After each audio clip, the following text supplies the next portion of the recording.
Assalamualaikum warahmatullahi wabarakatuh. Pakar kepemimpinan Warren Bennis, yang disebut-sebut orang sebagai bapak studi kepemimpinan ya. Kalau Pak Peter Drucker kan dia anggap sebagai bapak studi ilmu manajemen ya. Jadi ya, ilmu manajemen itu sudah ada dari dulu, tapi sebagai sebuah studi yang kemudian diajarkan di kampus-kampus ya, mungkin salah satu pelopornya adalah Pak Peter Drucker. Nah, untuk urusan kepemimpinan ini Pak Warren Bennis, beliau pernah bilang begini di bukunya, judulnya On Becoming a Leader.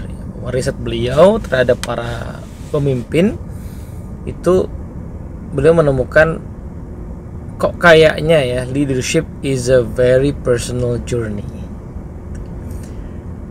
Loh, bukannya kepemimpinan itu urusan mimpin orang lain ya. Betul ya. Kepemimpinan itu adalah urusan menggerakkan orang, menginspirasi orang. Menariknya, semakin kesini kita semakin menyadari bahwa orang tidak betul-betul bisa digerakkan dalam arti secara harfiah, didorong-dorong, dipaksa gitu ya. Tapi orang sebenarnya digerakkan dengan cara diinspirasi.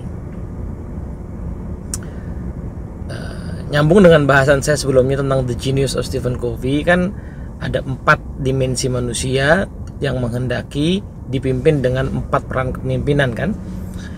Nah, untuk menggerakkan jiwa seseorang atau banyak orang lah ya, maka pemimpin perlu menginspirasi kepercayaan.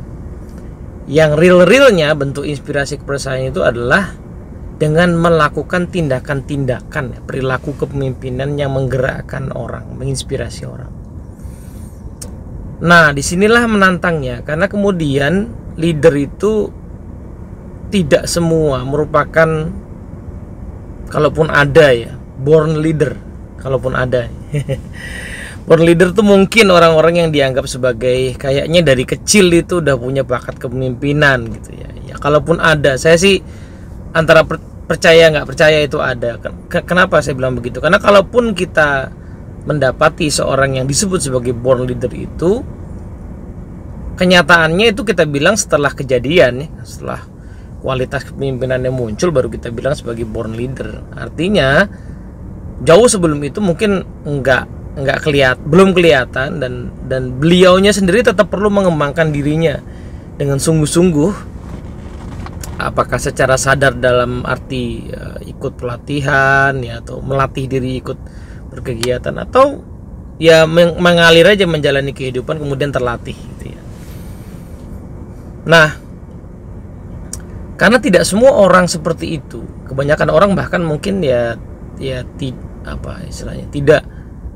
born leader tadi ya. Banyak orang akhirnya harus memimpin tim yang dia sebenarnya nggak menikmati gitu ya. Sebenarnya dia lebih menikmati untuk memimpin dirinya sendiri atau menjadi bagian dari tim saja.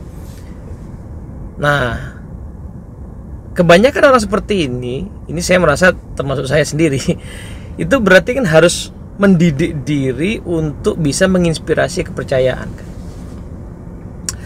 Contohnya misalnya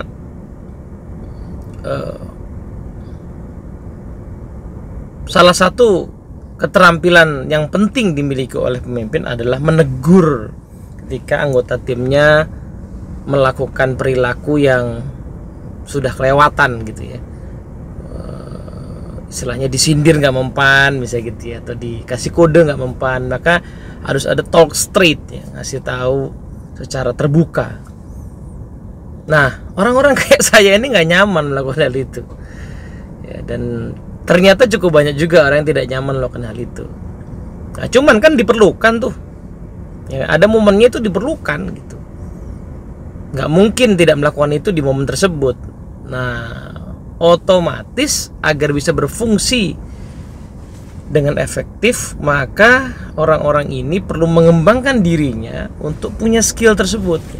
Gimana menegur secara efektif, terbuka, sesuatu yang ya selama ini dia tidak nyaman untuk melakukannya, tapi karena peran kepemimpinan yang dia pegang, dia harus lakukan. Atau kebalikannya,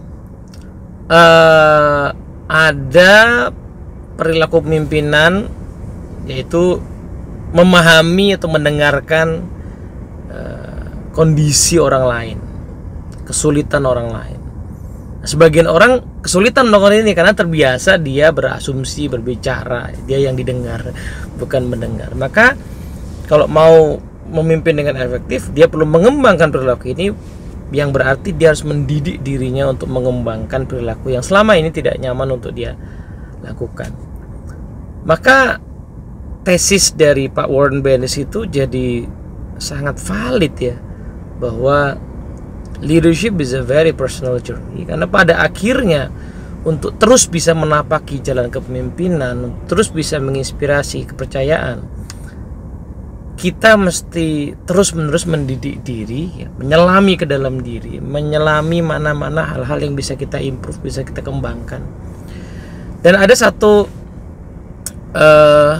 momen yang saya ingat waktu itu di sebuah kelas, menarik sekali. Waktu itu saya tanya kepada para peserta, coba masing-masing tuliskan nama orang yang pernah memimpin kita dan sangat menginspirasi kita. Tuliskan ininya, karakteristiknya gitu. Nah, satu kelompok itu berkesimpulan ada satu hal yang menurut mereka sama di antara anggota kelompok itu, yaitu boleh disebut dengan istilah pas gitu ya. Leader yang inspiratif tuh pas aja. Pas tuh gini loh, ada kalanya dia lembut mendengar, memahami. Ada kalanya dia tegas, bahkan mungkin galak. Ada kalanya dia detail ke dalam. Ada kalanya dia sangat global, ya, inspiratif, visioner. Dan semua itu mereka lakukan dengan pas, ya, tepat pada momen itu diperlukan. Nah, kita yang mendalami pembelajaran tahu bahwa orang yang pas melakukan segala sesuatu adalah orang yang ahli. Dan orang yang ahli pasti adalah orang yang mendidik dirinya dalam perjalanan yang panjang. Ya, balik lagi ke tadi ya, is a very personal journey. Jadi sementara memimpin itu adalah tentang menggerakkan orang, tapi menariknya people follow your footsteps faster than your words. Orang mengikuti langkah kaki kita itu lebih cepat daripada mengikuti kata-kata kita semata. Nah, di sini jadi krusial, maka seluruh proses kepemimpinan, framework ya kepemimpinan, itu pasti kalau kita amati di zaman sekarang ya, namanya apapun, selalu dimulai dengan leading self. Pasti Stephen Covey jelas membahas itu ya. Kemudian framework yang lain juga sama ya. Gimana kita meleading self, gimana kita menjadi orang yang excellent secara pribadi, sehingga orang mengikuti kita karena memang terinspirasi oleh apa yang kita lakukan. Nah, tadi pagi saya baru merenung nih, baru mengingat-ingat, iya ya, saya tuh punya beberapa orang yang sangat menginspirasi saya, yang kalau saya ingat-ingat beliaunya itu mungkin sangat jarang atau hampir tidak pernah secara eksplisit mengajari saya kata-kata tertentu gitu. Misalnya, Ted sini saya mau ajari sesuatu, itu sangat jarang. Ini begini, ada orang yang begitu, tapi ini yang saya ingat adalah orang yang kebetulan sangat menginspirasi, tapi saya ingat saya jarang atau hampir nggak pernah ada spesifik kata-kata nasihat atau pengajaran itu. Tapi pertanyaannya, kok saya terinspirasi sekali sama beliau? Ya, tak lain tak bukan adalah karena perbuatannya, karena perilakunya yang kerap saya baru sadari saya terpengaruh itu setelah beliaunya nggak ada. Jadi menarik sekali ya tesis sentral dari Pak Warren Bennis ya. Leadership is a very personal journey. Kepemimpinan adalah perjalanan panjang untuk mendidik diri, membentuk diri, yang dari situ kemudian orang-orang akan mungkin saja terinspirasi. Moga-moga manfaat. Assalamualaikum warahmatullahi wabarakatuh.